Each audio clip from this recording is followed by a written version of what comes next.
Oh, she's cute. All right. Hey, Facebook Live. We are live. We've got Kyle. We've got Adriana. We've got Kwame. Everybody give us a hi. Man, hey. if you saw what was going on this morning with we had skateboarding legends and we had all women this morning. And I'm so glad that Kyle and Kwame are with me this evening. I, no disrespect to anything. I was, as a white male, talking to all these great women about these topics that are a little outside of my normal comfort zone, just because I'm learning and growing and trying really hard to be on my best behavior. I was just really enjoying how much I learned and how it all turned out. And I am really excited for our guests here today. And if it sounds like I'm talking a little too slowly, it's because I'm tagging all of our guests, because that's just kind of what I have to do because of this platform. It's the way that it works. So I have actually there we go. tagged everybody. All right. So I spend the extra time to do that, because it makes all the difference in the world. We're going to talk about all kinds of great issues. And if any of you, you're free to comment, like, share, including my guests. And that's going to cause more and more people that to actually see your interview. And if you're watching, and if you're in the Adriana or the Kyle or the Kwame fan club, you want to wiggle your finger over the share button like you're the creepy kid from The Shining, because that is going to help us all defeat and overcome the Facebook algorithm. And that's going to extend the power of everybody's TEDx talk. This is Be the Talk. We go behind the talk. Used to be 7 days a week, but we've just recently completed all 365 daily episodes. And so I've been able to pivot this over to a weekly format, because there are other things in addition to do. And I am just really excited to still have had so many overflow additional episodes. And that's what we are actually doing right now. So Kyle is on deck. I don't have my glasses on. It's a little late in the evening here. I got my cheaters on. Come on, awesome. Join me in the club. Awesome. Okay. Well, we're all good. So Kyle Herron, I'm going to practice your bio here. Kyle Herron doesn't want to just build a company. He wants to create a movement. He is focused on catalyzing independence, innovation, and entrepreneurship. All in all, Kyle shatters any image that may exist of an unmotivated millennial generation. This isn't going to be spicy or controversial at all, folks. This goes in what I call the millennial category, and those are always a lot of fun. Kyle, did I read that okay? That was actually just practice for me. Well, I have to say it sounded better than some of the other interviewers that I've worked with before, so kudos to you. That's the sad state of hobbyist podcasting in the world today. What I'm going to do right now, Kwame and Adriana, thank you so much. I'm going to escort you to the green room. And now it is Kyle and I, and we are pretty much ready to rock. I'm going to adjust my little laptopy. I can see just about every crevice of your face. So you're looking good. I have to say. What am I on the Jumbotron here? You're on the Jumbotron. You know what? For 28, you don't look too bad. Oh, if only. I self-identify as a millennial, by the way. Well, welcome to the club. I'm into skateboarding. I'm into the second and the third screen. I'm into I've been telecommuting for the last 15 years. So I think you guys have it right. For sure. I think you know more about a millennial than a millennial knows about. I may. Well, we are going to go live here in 3, 2. We are live with Kyle Herron. Kyle, are you ready to talk? Oh, I'm so ready. Kyle Herron doesn't want to just build a company. He wants to create a movement. Kyle is focused on catalyzing independence, innovation, and entrepreneurship. All in all, Kyle shatters any image that may exist of an unmotivated millennial generation. Kyle Herron, welcome to the talk. Well, it is an absolute pleasure to be here. And I have to say, for only practicing that bio once, it sounded pretty good. Your talk is called More Than Solo Cups and Studies. And I love your talk because you really take this idea, and I can say this as a former adjunct faculty. I've been in the college world from both sides, and I really think that you're on to something, kind of pulling the clothes off the emperor that doesn't have any clothes, so to speak. And your talk is all about how you spent your first year at a nice school, went out, had kind of sounded like a pretty traditional college experience, and you realized it wasn't serving you. And also you maybe didn't make the best choices that you could have. And then you decided the next year to do the unthinkable, which is otherwise known as community college for a lot of us. And if you grew up, hey, I grew up with a fair amount of privilege, so I got to go to a private school, and I remember, especially 25 years ago when I was going to school, there was almost a stigma with community college. But as you mentioned in your talk, it's the best bang for your buck, and you get to learn for the sake of learning instead of being distracted with everything other than studies. You get to meet real people, you get to enjoy diversity, and you get to have a real world experience. Kyle, please take us behind the talk.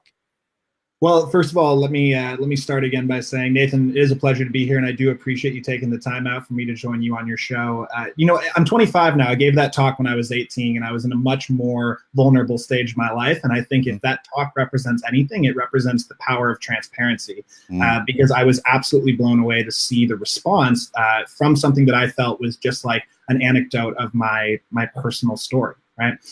But what really had brought that to life was coming out of high school, I had no idea that anyone would ever challenge one of the biggest institutions in our country, which is the educational system. And now, of course, 7 years later from them, we've got Gary Vaynerchuk, Peter Thiel, Elon Musk constantly saying that maybe college isn't the right path. And for me, I discovered that after only 6 months of being at my first school.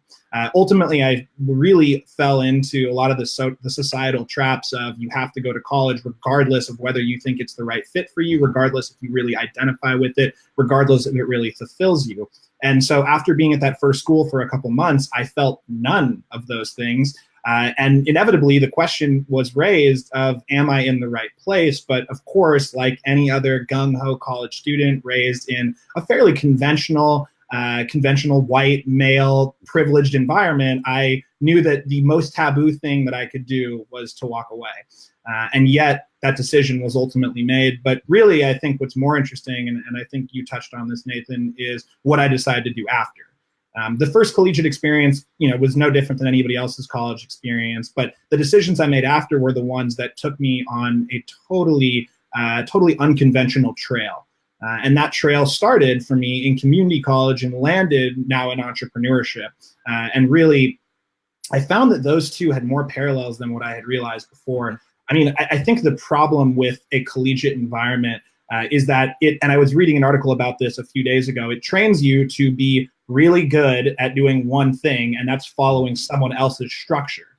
Now, when you enter into the realm of community college, for the first time, no one is really telling you that you have to do anything. And the biggest risk you're taking is maybe losing a couple $100. So for the first time, it's a fully self-motivated path. And so that created this new sense of independence, vigor, and this drive to be myself. And that's funny, because the biggest risk in exchange for the loss of some kind of perceived prestige that may or may not really exist, you're taking the risk of saving tens and tens of thousands of dollars. Absolutely. Absolutely. It's such a funny statement. I love it. Well, and what I find interesting is that ultimately, here's the problem, Nathan, is that we're supposed to take on this risk that you just had mentioned, this multi-$1,000, $100,000 risk, before we have like even the slightest sense of who we are as people, much less what we want to spend our life doing. So we have this massive burden that's put onto our back as 17, 18-year-olds. And it's not surprising that people walk out of college feeling unfulfilled, and next to being unfulfilled, walk out with $250,000 in debt. And it's crushing. I mean, the cognitive load and the psychological load and just the capacity that all of us have to have a quarter life or a 20% life crisis because you're like, it's like a Talking Heads lyric. How did I get here? You might ask yourself, how did I get here? Well, I followed the crowd. I did maybe what my parents told me to do, or society, or I followed the expectations, and here I am, and I've got unforgivable student loans. And you know what that has now turned into? That crowd has now shifted into a multi-trillion-dollar debt market.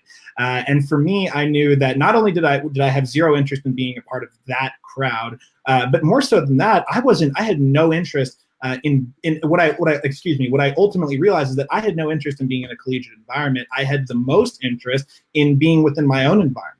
And what I mean by that is I recognized that during my high school experience, one of the biggest things I was missing was time to do real, honest self-work, to get a better understanding of who I am and to become friends with myself, a challenge that so many of us face at various stages of our lives. For me, it just so happened that I was facing this crisis at 19 or 20 years old. Well, and good for you for diving right into that bridge. I mean, we've all got to cross the bridge. And many of us, college or whatever it is, we'll find all kinds of, hurdles and quests and rites of passage to avoid doing what you mentioned, just to find out who we are and do the really hard work of looking inward a little bit to find out what motivates us, what doesn't, and whether we have the courage to at least admit what doesn't motivate us and go out there and try to find a way, beat a path to what does motivate us and is going to allow us to really make our mark in the world. And frankly, I really did feel like, looking back at my journey, community college was that place where I had that self-incubation type of experience, and was able to, for the first time, as I said, not only have anybody else, holding any requirements over my head, but more importantly, I could fail fast, and I could fail hard, and I could get up and I could try something new really quickly. That was the advantage of being in that community college environment, because at that point, you're not really required to declare a major. You're not required to stick to an extremely tight class schedule. You're taking some general education courses. But for the most part, you get this huge period of introspection and defining your path by trying a couple different paths. And so ultimately for me, I think it was a combination of the fact that, number one, I had all of this freedom to work on myself and to get to know myself. But number two, there's an innate sense of self-drive when you're in a setting like that, where you walk into a classroom as a 19-year-old kid and you're with full-time mothers, full-time workers, and full-time students, and some that were doing all three. And so immediately, if you've never experienced what it's like to really embrace humility, that is the place to do it, because for the first time you realize you're not that great, you obviously don't work that hard, and you don't have that many challenges, so why are you not great in life yet? That was the question I asked myself looking around at my classmates. Well, we've been enjoying this conversation with Kyle Herron. His talk is called More Than Solo Cups and Studies, and we're going to be right back with Kyle Herron for the Blitz Round in just a moment. And we're back. It's time for the Blitz Round with Kyle Herron. His talk is called More Than Solo Cups and Studies. I'm going to ask Kyle a series of either or questions related to the preparation and performance of his talk. Kyle, are you ready? Let's do it. All right. Were you invited to speak, or did you apply? I was invited. Did you memorize, did you improvise, or did you blend in preparation?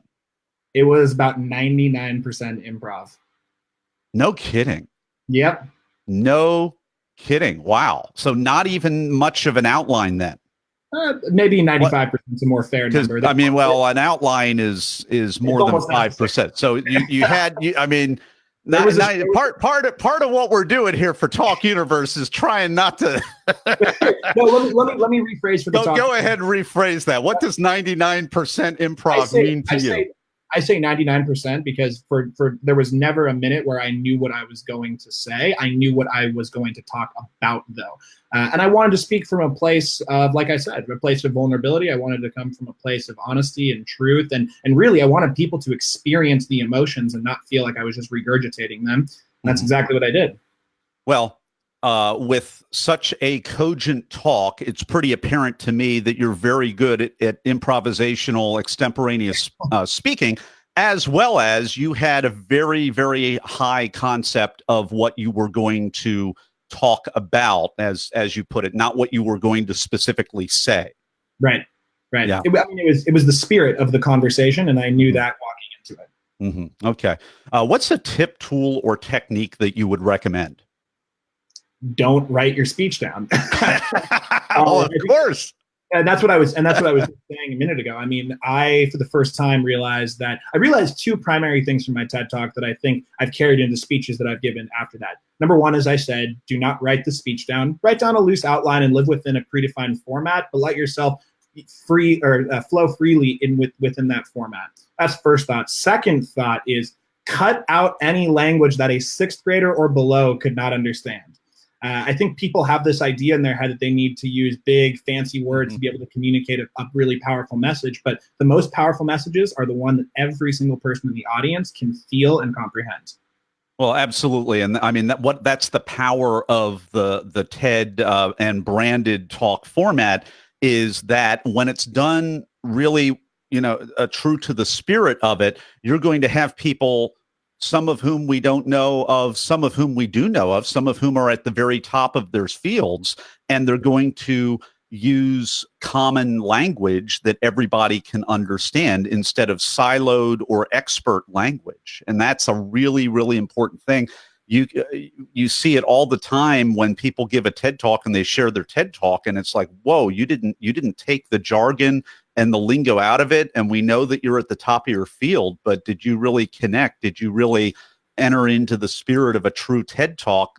I see a lot where they didn't. They gave a good presentation, or their normal keynote or something like that, or a technical death by bullet point presentation, even in a couple, which you're really not supposed to do. But to really connect with people, you got to take all that expert silo language, throw it aside. Have a conversation with the audience is my thought. And my second and final note in this is, if you really want to be inspired on how to give a powerful TED Talk, political beliefs aside, watch how Barack Obama used to do it when he was in office. One of the best speakers of our time, in my personal opinion. Never for a moment did it feel like he was rehearsed, and that's what made him so great. Yeah, it's that balance between spontaneity and actual hidden preparedness, where it actually connects in a powerful way. I call it pseudo-empathy. Pseudo-empathy. Mm-hmm. Where you create an environment, and a lot of political leaders do this. You create an environment where you're really communicating a lot of empathy, even though there may have been some hidden structures going into that conversation. Okay. Yeah, the explanation sounded more generous than the actual term on the surface. So thank you for explaining that. And you know what? I mean, to your point, Kyle, I mean, there are so many times as business leaders or political leaders, or leadership requires that you have to communicate, and you may or may not be feeling it, but the people need to be led in an integrous way, that regardless of whether we're feeling a certain way or not. So we have to connect with people in the most authentic way that we can. So I think that's a pretty cogent statement that you just made. Here's my last question for you, Kyle. What is the most unexpected, strange, or just plain weird thing that happened during or right before your talk? Great question. Well, like most TED Talks, I wasn't the only one that was on stage that day. And maybe 2 or 3 speakers before me, there was a young boy by the name of Riley, about 7 or 8 years old, and he was speaking about an international sports organization that he had started in Africa that was helping to empower some of the underserved communities of that country. And of course, seeing a 7-year-old or 8-year-old in the speaker lineup, I was like, well, this is just going to be a complete botched speech. As it turned out, it was one of the most impactful things that I have ever heard. And I think it was unexpected in the sense that he was so young, but what made it so unique was the fact that he was so young, and it didn't throw any of us off in terms of the other speakers, but I think it gave us wind beneath our wings to see someone so young making that great of an impact in the world. So would you call or describe him as using pseudo-empathy in the positive way that you define that? I think a little bit, sure. Yeah, I mean, I think his attitude was when you heard him speak. He had given this speech before, and that's why communicating emotion sometimes feels a little bit regurgitated. But what was so interesting with him is that, again, he just spoke from a place of wholeness. He was someone that's incredibly. You can tell he's just so fulfilled by what he does, and so because of that, it just seeped out of him, the love for what his passion. Well, we've been enjoying the Blitz Round with Kyle Herron. His talk is called More Than Solo Cups and Studies. You can find out more about Kyle at our web notes page at bethetalk.com. We'll have a link to his talk as well as the LinkedIn profile that he has. And it looks like his website is kyleherron.me. Is that right, Kyle? That's correct. That I see right there, Kyle Herron, HERRON.me. And we're going to be right back with Kyle Herron's final word of advice in just a moment. And we're back. It's time for the final word of advice from Kyle Herron. Final word of advice is something that you've probably heard once or twice before, but pursue your passion with absolute vigor and do it in a way that challenges conventional wisdom, allows you to collaborate widely, and allows you to think broadly. Because if you can bring those three components together, you've now embraced something that is so important to me, and that's the spirit of entrepreneurship. Recognizing that you don't have to be a CEO, you don't have to be a founder, you don't even have to have a great idea, but you do have to be someone that constantly chases your dreams. And your dreams may land you in community college, they might land you in a great university, or they might land you in neither. But wherever it takes you, the bottom line is you're going to be living within the field that you're supposed to be in. Well, Kyle Herron, thank you so much for coming on the talk today and sharing your wisdom with Talk Universe. Thank you. All right, that's a wrap. Thank you so very much. Thank you, Nathan. Adriana up, and this is my little tradition. We're going to pass the baton. Kyle is our newest talk alumni. Any advice for Adriana on putting up with me successfully in the next 20 minutes or so? Adriana, you don't seem like you're going to have a problem with this, but speak from the heart. Nathan cannot wait to hear it. Thank you so much. The baton has been passed. Yeah, absolutely. I got it. Good deal. All right, Kyle, I'm going to escort you over to the green room. Feel free to stick around, and if you're able to. And Adriana, do we have any kind of a time shortage with you? Did I get an email from you, or I'm just making sure? Okay, that I totally appreciate it. No, great. I'm actually good. It's the evening. Excellent. Yeah, it's the evening. Yeah. So New York time evening, at least. So, yeah. Pitch black out there. I had a couple of whiteout blizzardy conditions today, which is really, really groovy. Yes. Which was quite a lot of fun. All right. Here we go. Adriana Girdler is the last name. Girdler, I'm saying that correctly? Girdler, yeah. Okay, Girdler. Connect to your passion by listening to the whisper. Okay. All right. And all right.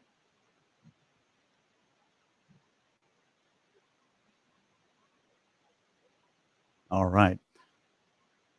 And it's cornerstonedynamics.com. Yeah. That's and my then company. I think I scraped something from your bio. So since founding Cornerstone Dynamics in 2008, Adriana Girdler has been cited as Canada's foremost business productivity expert. She's been featured and quoted in radio, online TV, newspapers, and leading-edge trade magazines. She's appeared on Global, CBC, CTV, and a whole host of other outlets, published in the Globe and Mail and numerous industry magazines. Check out the Cornerstone Dynamics blog, which is ranked one of the top 200 leadership blogs on the web. Very cool. Any questions for me before we jump in? No, it's all good. I'm excited. All right. Excellent. All right. Well, we are live in 3, 2. We are live with Adriana Girdler. I'm saying your name wrong already. We're going to try that again. All right. My eyes are. You oh my need gosh. your cheaters. I do. Don't deny it. Like Oh, I've stopped do. denying because if I can't, Oh. I'm blurry right now. Oh. I need them. Oh, It's I'm like- holding out. I'm holding out. Okay, Don't hold out. we're live Join again. the club. Oh. Come with the Oh. cheaters. Oh no, I'm not. I'm not ready. I'm not ready. I'm in denial.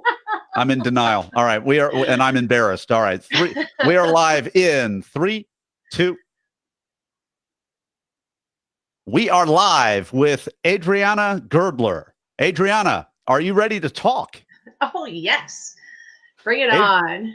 Adriana Girdler founded Cornerstone Dynamics in 2008, and she has been cited as Canada's foremost business productivity expert. She's been featured and quoted in radio and online TV, newspapers, and leading-edge trade magazines. She's appeared on the Huffington Post and Thrive Global as a contributor, appeared on Global, CBC, CTV, and a host of other outlets. She's been published in the Globe and Mail and numerous industry magazines. We can check out her blog, Cornerstone Dynamics, which is ranked one of the top 200 leadership blogs on the web. Adriana Girdler, welcome to the talk. Thank you so much, Nathan. It is a pleasure to be here. Your talk is called Connect to Your Passion by Listening to the Whisper. And I love the quote that you have right at the end. You say a few things. Vision without action is merely a dream. Action without vision passes the time, but vision with action can change the world. Adriana, please take us behind the talk. Thank you. Yeah, it's so critical, and I find it's something that is missing, really, just generally speaking, with people. I'm constantly in the business world, so I'm constantly doing vision statements and getting people connected to what is it they want to do, and we're strategic, and we put the business plan together, and I do this constantly, and I have people come up to me saying, how can I do this for myself? And what I realize is people forget, they kind of have like these two hats, the hat of I'm a business person and a hat of I'm a person. What we have to realize is we got to connect to the person because it's 24/7. And I'm passionate about what I do. My vision is actually right behind me. And I talked about it in my TED Talk, and I have it everywhere. Like, it's truly true. I have it everywhere. And it is so critical. We all want to fulfill our purpose. We all want to be, quote unquote, deemed successful. And that's another topic we can have too, because what is success? I think success for me personally, when I'm trying to teach people, it's this inner journey. It's what exactly do you want to achieve? And from that perspective, it's about how do we connect to that so we don't feel like we're spinning our wheels, because business does it well. So why aren't we doing what is around us? Like, don't reinvent the wheel, beg, borrow as much as you can. I love about your talk and about your whole persona, Adriana. You don't have any limits, and you mentioned the vision statement back there. So you wrote out your little, personal corporate type vision statement, and you talk about it in the talk, and then you started being creative with it. You added some color, you added some icons, you added some pictures, and then it took on a life of its own. And then that wasn't even enough. You created your own theme song. Yes. Oh my word. I mean, how cool is that? I don't know if it's possible. I don't think I could create my own theme song without violating copyrights, because I think mine would be like a mashup of Eye of the Tiger from Rocky 3 and the A-Team theme. So, I mean, do you have that recorded somewhere? Do you play that with you? Is it you have your own Hail to the Chief? I do. I mean, that is just amazing. And you're Canadian, so your Justin doesn't have his own. Is there a Hail to the Chief Canadian version for the Prime Minister up there? I think Justin should call me and I'll help him out. I think so. You don't have. He doesn't have one. Oh, he needs one. He needs one. Totally. No, it's the whole purpose of what I'm trying to, or what I am really trying to do, because it's something I still do today, is to connect people with, we're at a very young age, we're actually all very in tune to who we are and what we're about. And we see it magically with kids, right? We see them playing and how open they are and their creativity. And as we grow up, we have this white noise of life, and then we get bombarded with what I call the shoulds. We should be doing things, these expectations. And it's really important, as Kyle, your previous guest, said, to really connect with your passion. Be passionate about what you want to do.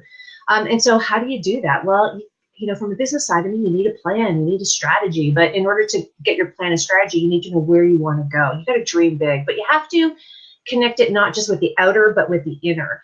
And part of that is the theme song as well. Because of my vision statement, I was able to actually say yes to opportunities that I normally would have said no to. And because I was able to see it and really take a look at it and going, oh my gosh, music is so important to me. I can't believe I'm saying no to this one concept that was presented to me, this door of opportunity that I was able to say yes to. And that's the power of it being put in a visual, not just having a vision statement, but a visual vision statement, and one that really resonates with you, that goes to a deeper level, not just the outer things that we want, because things that we want don't represent truly the connection to the purpose. It's about who we want to be. Absolutely. So, I'm curious about this, because I know you don't work in a silo. I know you have a team. Can you tell me a little bit about some of the fearless characteristics of your team that you've assembled, and how you've kind of worked with them to be able to be as flexible and adventurous as you are, even though I'm sure you have different personalities and different strengths to counterbalance yours on your team? Authenticity, courage, and integrity. Those are things we live by. And you got to be who you are. You have to do things in a respectful way. So, one of the things that my team and I would get complimented on all the time is, first of all, we get to know our clients really, really well, which is really important. We get to know their business in order to help them, because that's the business that we do.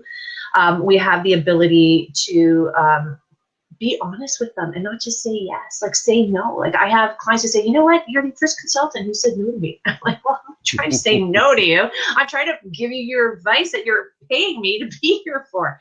So, being authentic is honoring who you are and not backing down on it. I think part of the visual vision is really important. It keeps me attuned to who I am and connected, so I don't lose sight of it, because I can have something shiny and go, oh my goodness, I want that, and then drop my authenticity. Integrity is really important to me. I think you have to be open and honest and respectful. I think what comes around goes around, and sometimes we forget that. Not everybody, but some people do. And then the courage part. Have the courage to step up and say yes, and say no when needed, which is kind of interesting too.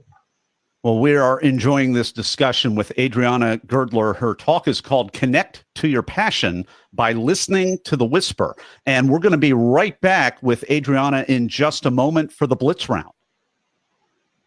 And we're back with Adriana Girdler. It is time for the Blitz Round. I'm going to ask Adriana a series of either-or questions related to the preparation and performance of her recent talk. Are you ready, Adriana? I think so. Okay, First off, were you invited to speak? Were you invited, or did you apply? Hell no, I applied, because damn it, I had a vision, and that was really important to me. So I did everything in my power to make it happen. Damn it. Sorry. Yeah, I think you may be the only person I have interviewed today. I've interviewed several who actually applied, as I also had to apply, and the rest of us had to apply. Yes. So what was that process like for you? It was frustrating, the applying process, because I've applied for quite a few years and get decline. And the TEDx Hickory, they actually wanted a video. So I was authentic, had courage and integrity, like honestly, the stuff I believe in. And I just was me. And they told me it was the video that sold them. And they really liked the topic. They felt it really resonated. And they had quite a few other really great guests at their TED Talk. And they thought it would be a really nice mix. So that's really what won them over. So really being true to who you are. This is all I'm preaching. Be true to who you are, but you got to do a little bit of work, and you got to put in a vision. And usually the video is, I think, a requirement for a lot of places. So you gotta put out that video and keep it short, because I've been on the video screening committee, and it's amazing what you can see that people will send in. Adriana, are you a memorizer, improviser, or blender? I'm a blender. For this one, I did prepare. I was very impressed with how they did it. They were very strict. We had a mentor. We had to go through all of that. So I prepared the concept, but when I speak, I do improvise. So I know in my head what I want to talk about. I know the flow of where it needs to go, but then when I'm up there, what comes out, comes out. I can never duplicate it. What's a tip, tool, or technique that helped you? PowerPoint. So I first did that with visuals, and because a story's worth 1,000 words, right? A picture's worth 1,000 words. I had to pick the right imagery, and then behind that imagery, I knew what my bullet points were. And so it was just the bullet points that I would kind of expand upon, because I knew that image has 3 bullet points that I want to attest, I want to speak to. So I'm just going to expand upon them. And I have a little technique. I have a treadmill and a spinning bike. So I do all of my practicing on my treadmill and spinning bike. Nice. Nice. Your heart's going. My heart's going. Just like when you walk out on that stage, your heart's going. So that's actually really good preparation. You Totally get more prepared in that state than you do in a calm state, because you are anything but calm when you walk out. It's yeah, exactly. Yeah. Well, and just to unpack the PowerPoint piece, if I understand you correctly, so you created a PowerPoint, but you basically put one image on every PowerPoint as opposed to having the bullet points on. That was your private preparation. And so you were able to associate a picture with 2 or 3 main points that were not listed on the visuals. Just wanted to lay that out just in case people were going to put their death by bullet point out there, which is not a very good TED Talk. Don't do it. Yeah. No. I've seen a bunch in my position. I review a lot of people that want to be on Be the Talk. I see a lot of them, and I don't want that to be mine, and I don't want that to be yours, Talk Universe, when you walk out for yours, for sure. Yeah.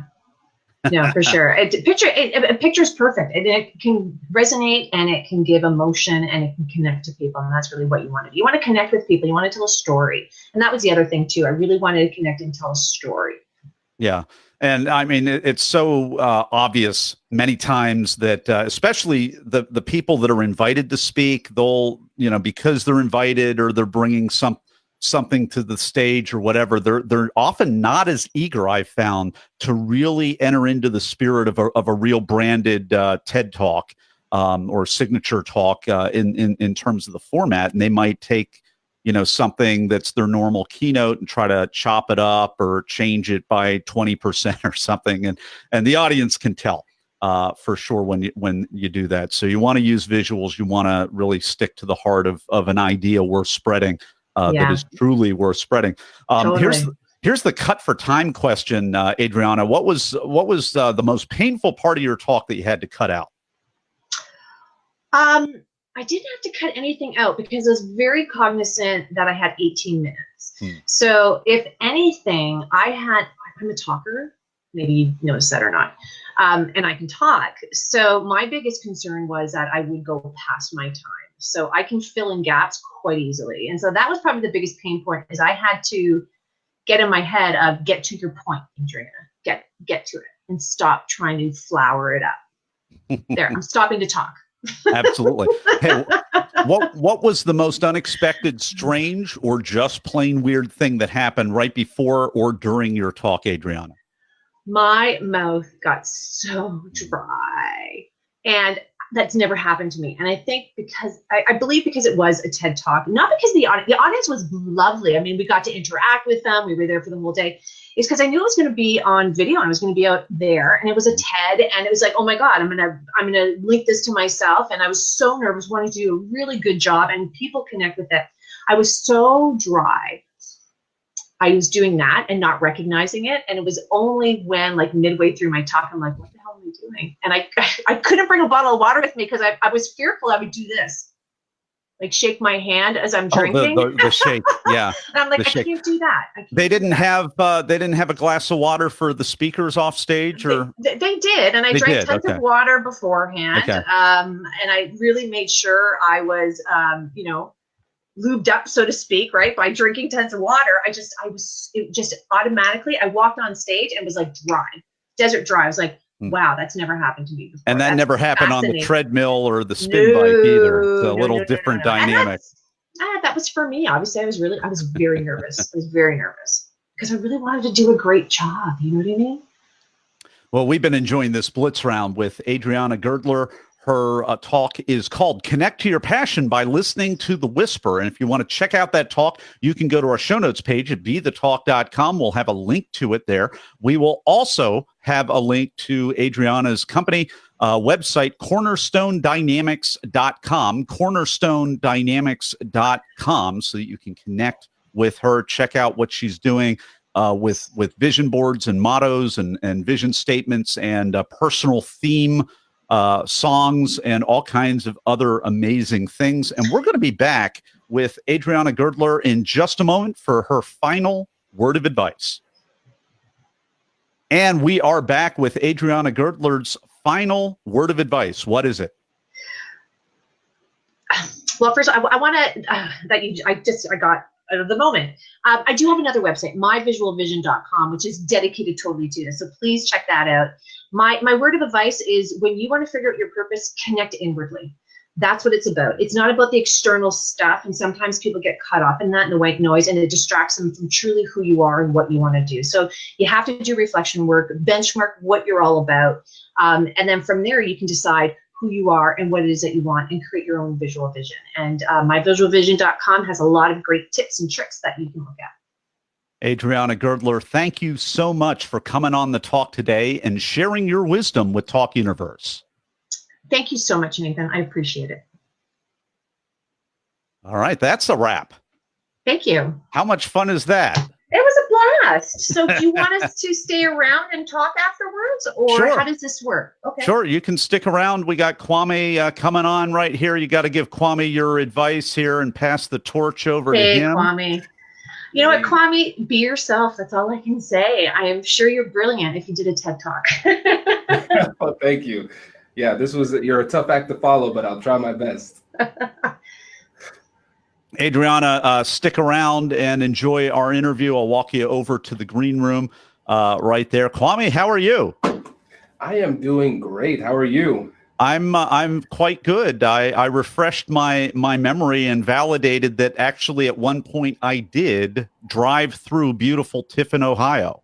Wow, really? It was life-changing, wasn't it? Yeah, well, it's a cute town. It's a really, I remember driving through this town, and I said, this is a really nice town. I lived in Cleveland for 11 years. Oh, nice. So, okay. Yeah, so I went out there for school and stuck around another 6 or so years, and in the late 90s to early aughts. Actually, early 90s, excuse me, 93, for all the sports drama. Yeah. Yes. The sad years. There were the business renaissance, but the Browns moved and all of that. But Yeah. Anyway, don't want to bring all that stuff up. Are you still in Ohio or? I am. Okay. I'm in Buckeye country. I'm in Columbus now. Oh, Columbus. Okay, great. Well, excellent. And yeah, we'll jump right into it. Any questions for me? You see how this goes? Yeah. No, I'm Yeah. good to go. All right. Let's see here. Oh, well, I gotta make sure that I practice all of this stuff. So it's Kwame Christian, Finding Confidence in Conflict. Kwame Christian, Esquire, MA, is a business lawyer and the director of the American Negotiation Institute, where he puts on workshop. Do I need to say negotiation or negotiation? Do I? Oh, negotiation. Yeah. Negotiation is okay. Yeah, I could be like super. I'm gonna just be more authentic, like Adriana. I'm gonna say Negotiation Institute, Exactly. where he puts on. Where I just put that in there, where he puts on workshops designed to make difficult conversations easier. As an attorney and mediator with a Bachelor of Arts in Psychology, a Master of Public Policy, and a law degree, Kwame brings an unique multidisciplinary approach to the topic of conflict management and negotiation. His TEDx talk was viewed over 24,000 times in 24 hours, pretty cool, and was the most popular TED Talk on the topic of conflict of 2017. Very cool. He also hosts the top negotiation podcast in the country, Negotiate Anything. The show has been downloaded over 350,000 times, has listeners in 181 different countries. And the website, AmericanNegotiationInstitute.com. And then let's see here. Very good. Well, I think I might be able to match you on the different countries after a year of doing this. Nice. Not Very sure nice. I could. Glad to have you on the show with all of that. So anything I need to change, mispronunciations or any of that business? No, everything sounded good. All right. Love it. Okay, we are live in 3, 2, We are live with Kwame Christian. Kwame, are you ready to talk? I am ready to go. Kwame Christian Esquire, M.A., is a business lawyer and the director of the American Negotiation Institute, where he puts on workshops designed to make difficult conversations easier. As an attorney mediator with a Bachelor of Arts in Psychology, a Master of Public Policy, and a law degree, Kwame brings a unique, multidisciplinary approach to the topic of conflict management and negotiation.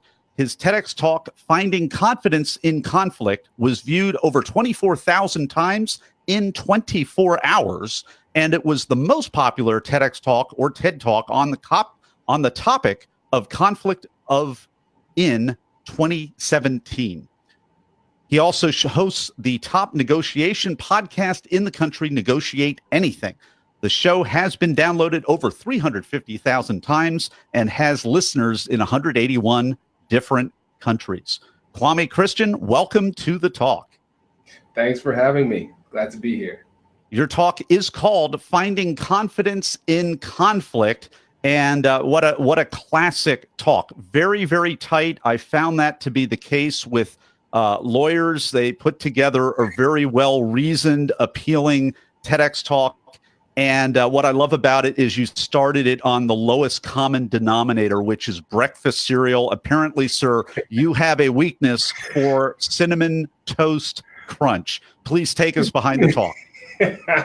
Yeah, it is. It was a very interesting experience for me because for me as a lawyer and somebody who's taught at the university level, and I consider myself an academic.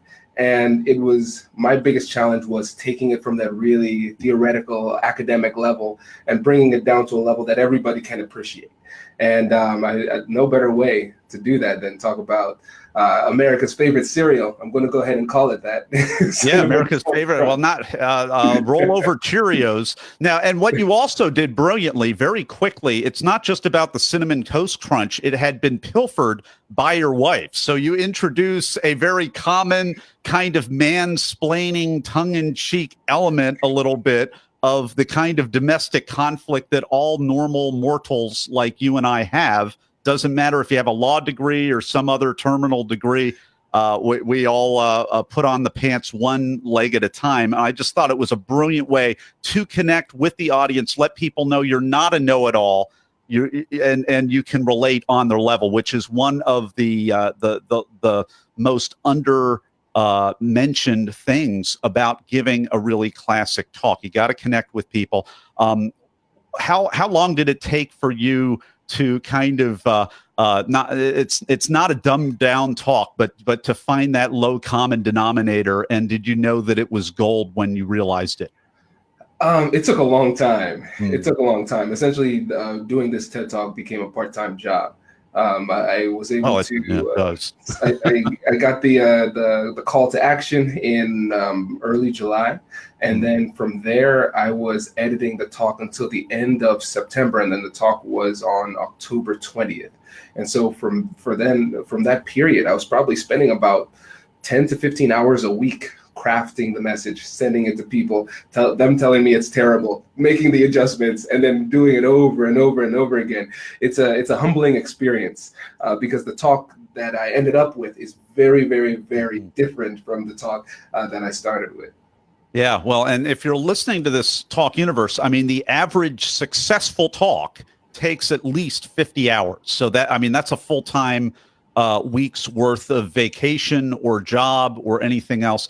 And the reason I'm asking these questions is because these talks don't come together by accident.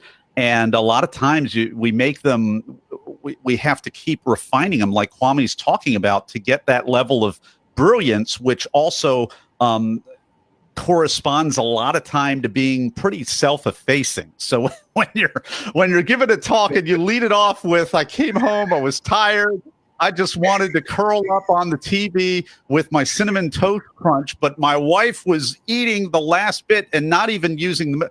I mean, when did that come? I'm sorry to start with the minutia, Kwame, but I think brilliant because it takes one to know one. Did that come almost at the end, that flash of brilliance? Yes, and I'll tell you something about the TEDx team I knew it. In Dayton. They are phenomenal, and they pull no punches. They let you know how they feel about what you're producing, and they just kept asking questions and questions and questions. And I forget exactly what the question was, but it might be like, what is an example of a conversation you've had with your wife that made you mad? I was like, you know what? Let me think. But I remember the moment that it came to me. It was just a spark of energy. You know what? There was this one time. I am very, very defensive when it comes to my cereal, but they loved it, and it became very clear once it came out with that level of passion that needs to be in there somewhere. You had the impeccable timing of a courtroom lawyer in there, because there were some other magic moments in there. You start singing the praises, not in a disparaging way, but in a very uplifting way, of your hometown of Tiffin, Ohio, which has 2 universities in it. It's a beautiful town. I've driven through there before when I lived in Ohio.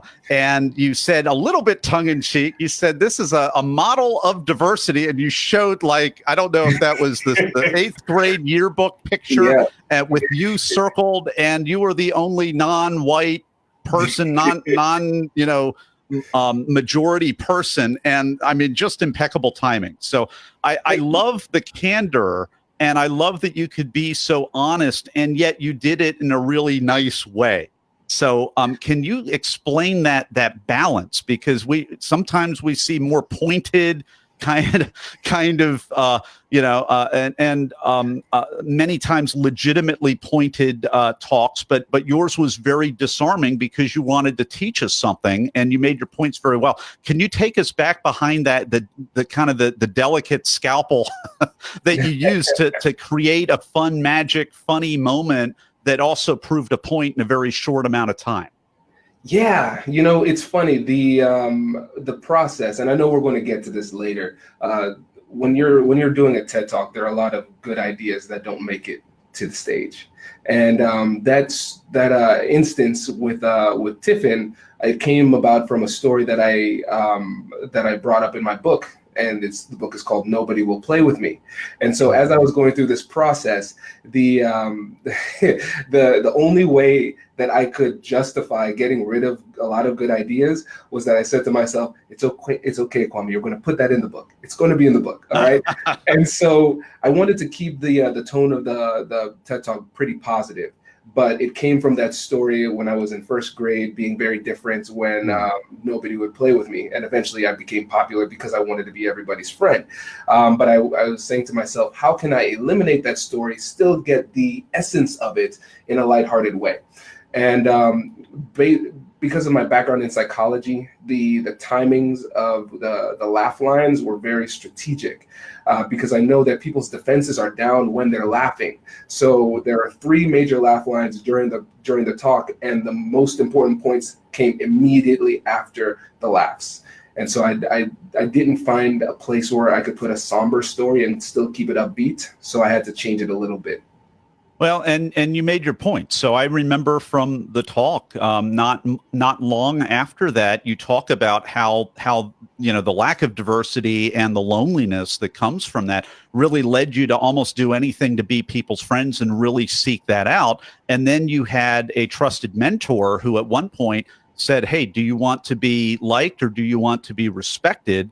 And the central theme of your talk, conflict as an opportunity to gain respect and greater opportunity, really came from that. So, I mean, just from laughing at the laugh lines, you weave that very, very carefully, very closely afterward, which is just so important. I think the most beneficial thing that we can talk about to just learn, that I also learned from your talk, you're a mediator. So, fight, flight, freeze, those are the traditional mechanisms that we all have whenever we have that moment of conflict or realization, or that email comes through or whatever.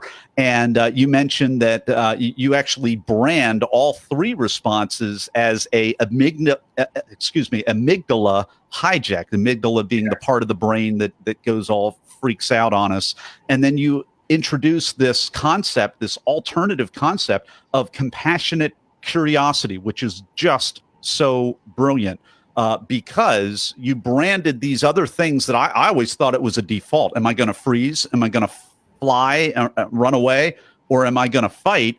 Or can I lean in almost as that third party, impartial observer, realize this isn't about me, and dig in deeper? I just thought it was absolutely brilliant the way that you were able to weave all of that in. Where were you able to glean all of those things from, or is that original thinking on your part?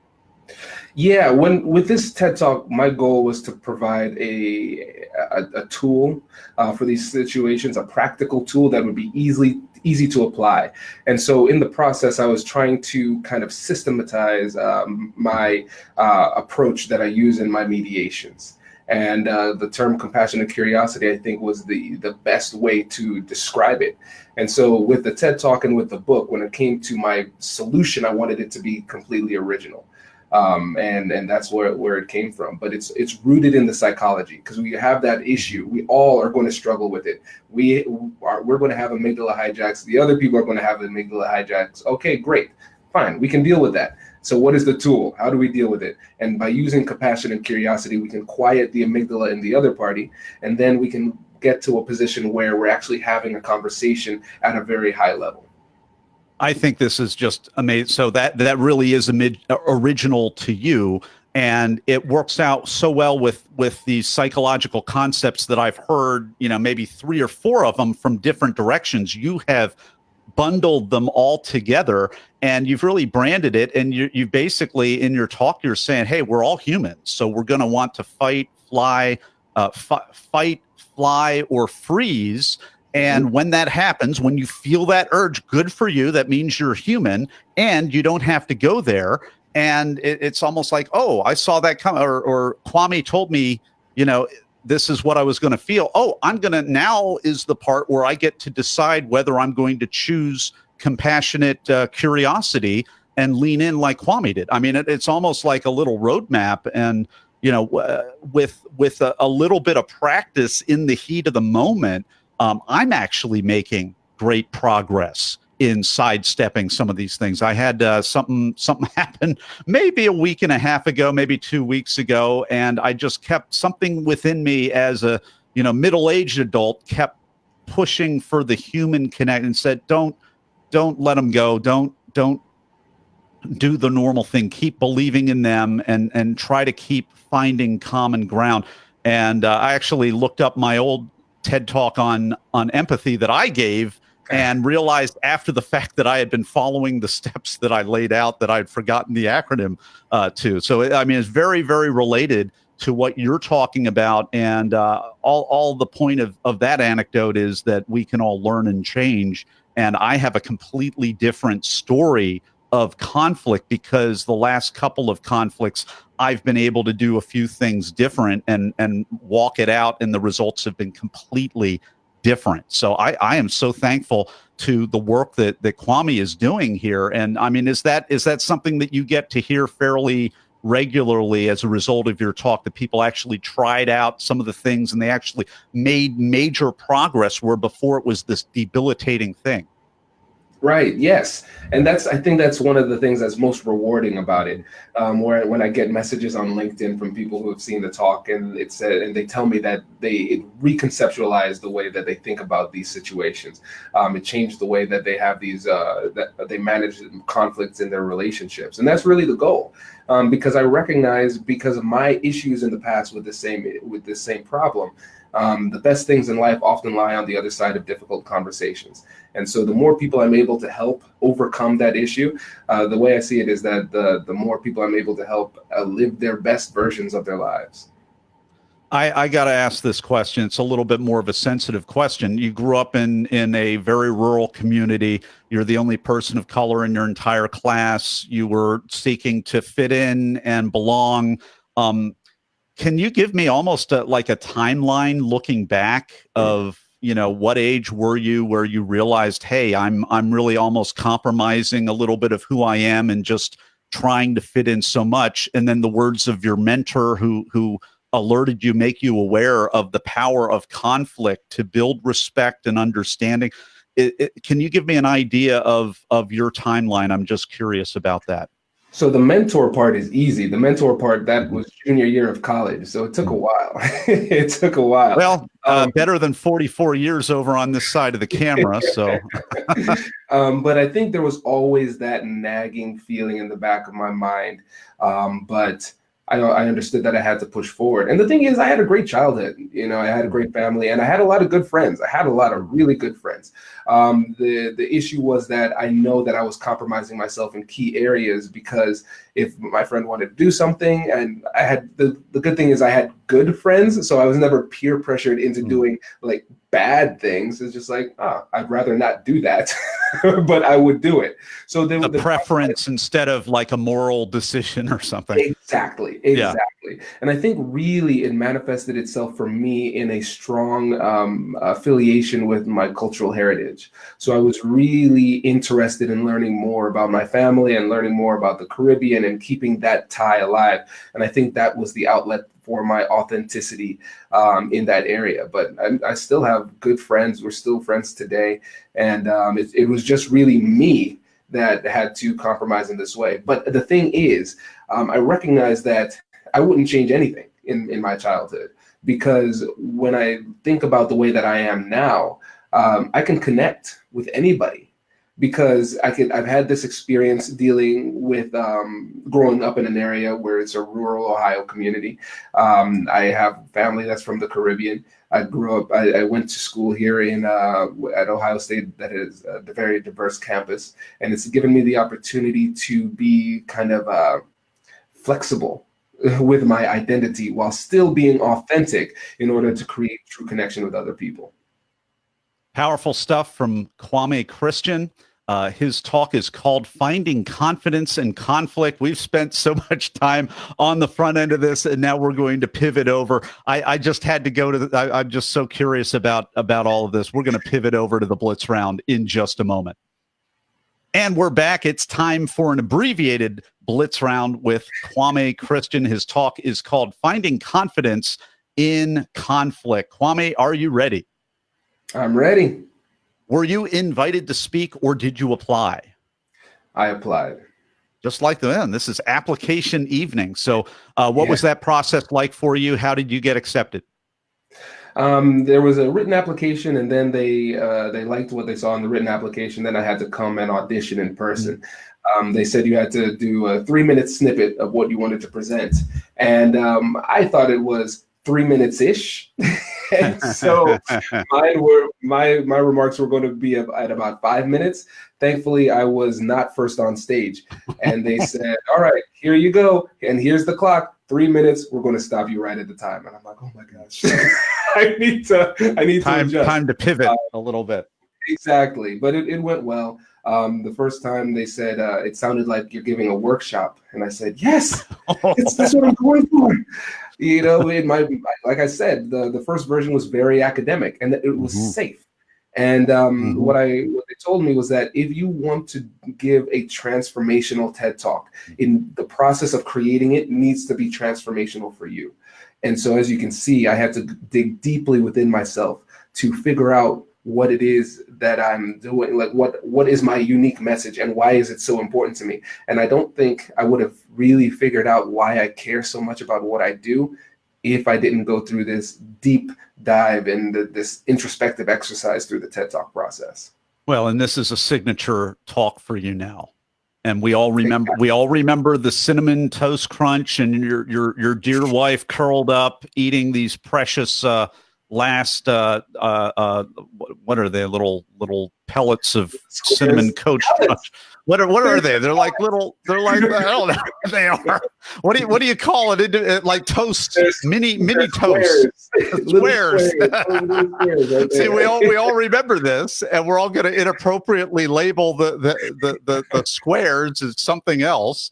And I mean, it's memorable, and it's disarming, and it's powerful, and it all maps back to what you do with your negotiation institute and the podcast and all the other amazing things that you are doing. But it cost you an awful lot of work and revisions and everything else. So my other question is, what were some of the things in addition to what you already mentioned that you had to cut out?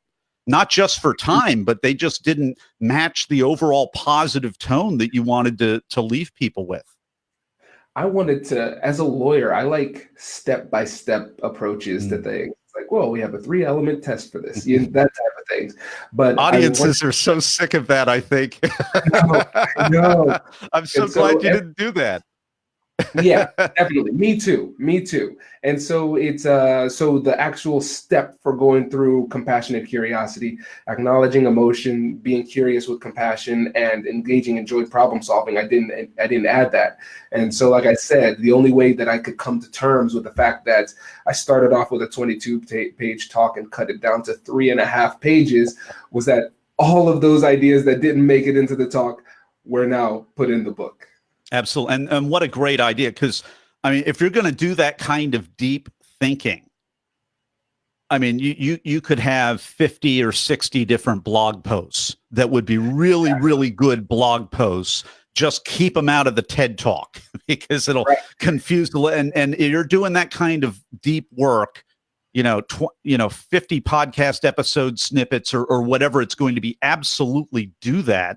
And absolutely keep it out of the TED Talk so that you don't confuse people. Exactly. Which is powerful. So Kwame, if Kwame reaches back out to me with a Amazon link to the book, we'll include it on the show notes. What was the most unexpected, strange, or just plain weird thing that happened during or right before your talk? I don't think I've ever shared this publicly, but I think that's why I asked. The strangest thing was after it was done, I just burst into tears. Like as soon as I got off stage, just burst into tears and you could tell during the talk, there were some points where I was getting a little bit emotional because I could look into the crowd and see that the message was hitting because everybody can relate to the fact that, I have a difficult conversation, whether it's a negotiation, a conflict with somebody at work or at home. I have that conversation. It feels unpleasant and I didn't perform my best. And as a result, I lost something. Maybe I lost something substantively. Maybe I lost a relationship or the relationship was damaged. It didn't feel good. And we can all relate to that. And so recognizing that the message was hitting and was having a positive impact in real time was pretty overwhelming because before that, I was just practicing by myself 200 times, making sure I had it down. Well, we've been enjoying the Blitz Round with Kwame Christian. His talk is called Finding Confidence in Conflict. You got to watch this talk, and you can watch it on YouTube. If you want to type all that in, Be My Guest, or you can go to the show notes page at BeTheTalk.com. We will have a link right there. We will also have a link to Kwame's website, the AmericanNegotiationInstitute.com. That's a little bit of typing, but you can get it, AmericanNegotiationInstitute.com. And we're going to be right back with Kwame Christian's final word of advice in just a moment. And we're back with the final word of advice from Kwame Christian. I would say if it's somebody who wants to do a TED Talk, you need to just do it. You need to commit first. Every year, my goal is to do something that scares me. The TED Talk was it. And once I committed and got that slot, there was no turning back. And so if you're thinking about doing a TED Talk, apply and get that slot, and then you'll find a way. You'll be forced to find a way to get it done. Hey, Kwame Christian, thank you so much for coming on the talk this evening and sharing your wisdom with Talk Universe. My pleasure. Thank you for having me. That's a wrap. Oh my gosh. So we went a little long on that, but it's, you're the last one. So there's no hard stop, at least on my end. Man, How cool was that? That was fun. You're a great interview. Thank you. From one podcaster to another, actually much more popular podcaster on your end from all those downloads. Well done, Kwame. That was excellent. I enjoyed it. Appreciate it. Excellent. You got to watch his talk, Adriana. Oh my gosh. No, I'm going to, and I actually sent a LinkedIn to you. Oh, cool. Very cool. So I would like to LinkedIn with you if you don't mind. Thank you. Yes. The more the merrier. Great. Yeah, the videos get a lot more views on LinkedIn than they do on Facebook. I have found. So when I chop those up and upload them, they tend to do a lot better on LinkedIn, which is cool. So Adriana, what do you think of all that? It was fun. Are you kidding? I absolutely love it. Like, thank you so much for including me in on this. And yeah, no, it was great. It was a blast, and I really enjoyed listening to what you had to say. It was great.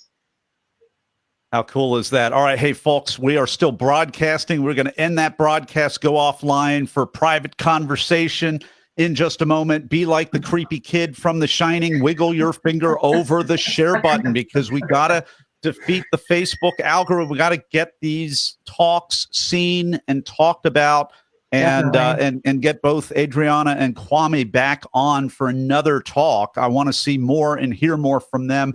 Thank you all, everybody. Go ahead and share.